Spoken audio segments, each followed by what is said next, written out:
આપણે રાહ પાકી હી અટાણે કાલ થોડીક આવી હતી ને બીજો વર્ષે રેડું આવી ગયું એટલે રહી ગઈ હતી અમારી હિમમાં તમે અટાણે જોઉં આમ ક્યાંય તમને એક જગ્યાએ કોઈ હાથી આગતું કે કોઈ ક્યાંય દેખાતું નથી અટાણે વિડીયો તો તમને તો આટલું જ દેખાય અમે હવે કોઈ અટાણે રાપ કે કાંઈ હાંકતું નથી હવે એનું કારણ શું કે કોઈને કંઈ ખળ કે કાંઈ લાંબુ હોઈ ગયું નથી અને અમારે આમાં વેલડી એ બધું ઘણું હતું અને બીજું હું તમને દેખાડું જો આ ઝીણું ઝીણું આ રીતનું ખળ છે ને આ રીતનું આ ઘણી બધી જગ્યાએ જ આ રીતનું ખળ ઉગી ગયું આમ પારું તમે જોવો ને તો જ આ રીતનું ઘણી બધી જગ્યાએ એટલું ઝીણું ઝીણું ખળ એટલે એક તો જો ખળનો ફાયદો થાય અને બીજું એ કે આટલો ટાઈમ ત્યાં બધું ખળ ને ઉગી ગયું એટલે અટાણે ઉડું હોય રાપલી નાખી તો બધું મરી જાય પાછું શું થાય પોચો થઈ જાય એટલે થોડો ઘણો ઓછો વરસાદ થાય ને તોય આ પાછું આમાં આપણે વાવણું કરવું હોય તો એ થઈ જાય ને પલરીએ સારું કદાચ કોઈ પેલો વરસાદ છે પવન હારે આવે તો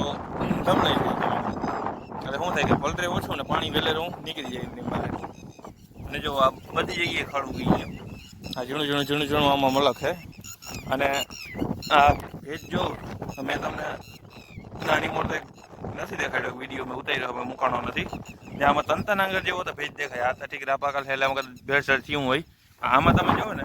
આમાં આ તંતનાંગર જેવું તો આરામથી પલટી ગયું બધેમાં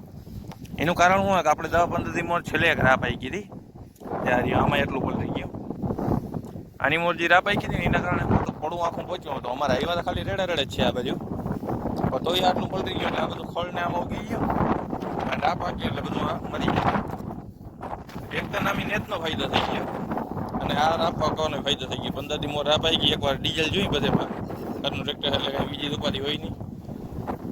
પણ રાપ આવી ગઈ એટલે એનો ફાયદો શું છે કે આ બધું હવે પોચું હતું ને બધામાં ભેજ નીચે સુધી ઉતરી ગયું ને ખડ ઉગી ગયું અને અટાણે જોઈ આપણે આમ જામી ગયું હવે એકવાર પછી રાપ પાકી એટલે આ બધું ખડે મરી જાય અને પછી રાપ હાલી જાય એટલે વળી બધું પડો પોચો થઈ જાય આ જગ્યાએ જો બહુ વરસાદ થાય ને આ બધું પોચું હોય હમણાં 2-4 દીમાં અને જો કોરું નહીં થાય શું થાય પાણી બહુ પીશે એટલે એક તો ફાયદો એ થાય જમીનમાં વધારે ઉતારીએ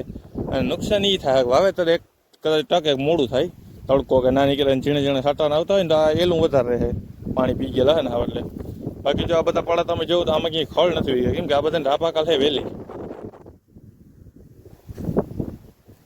તો મેન કહેવાનો મુદ્દો એ જ કે રાપ હાકી જાવ એમાં ગમે ઘરનું ટ્રેક્ટર હોય થોડું ઘણું હોય ને આવું ખળ ને ઉગ્યું હોય ને તો રાપ થોડી ઘણી એકે ફાયદો થાય આ ખળનો જો